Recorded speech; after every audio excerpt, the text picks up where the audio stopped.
Kundi la pili. Kundi la pili ni herufi zenye ziko kwa Kiingereza na kwa Kifaransa. Kwa Kiingereza kwa mfano the. Hii le ya Kiingereza tunasema ni the.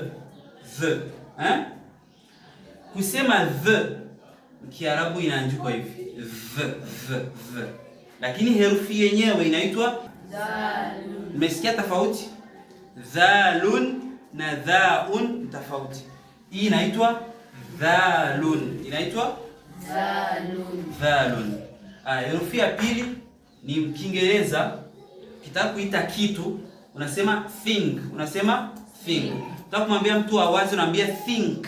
Unaambia think. Hilo neno think lina herufi ya mwanzo ambayo ndio i na i. Zinasomeka f. Kwa Kiarabu si tuna hii tuko na hiyo herufi. Herufi yenyewe ni thaun. Thaun. Haya, tunakwenda kwenye Kifaransa.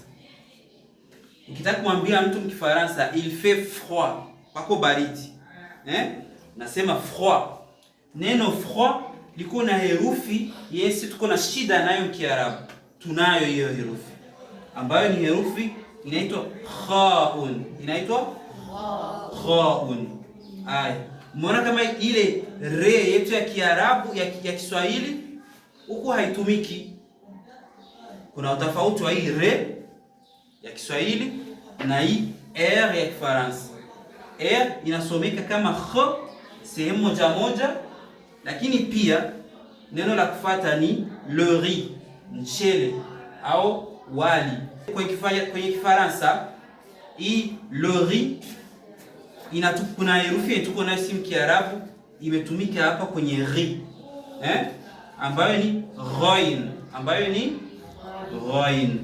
Kwa hiyo ile ghain hiyo kwa Kifaransa ndio ile re sisi tuko nayo tunaitumikisha kwa Kiswahili.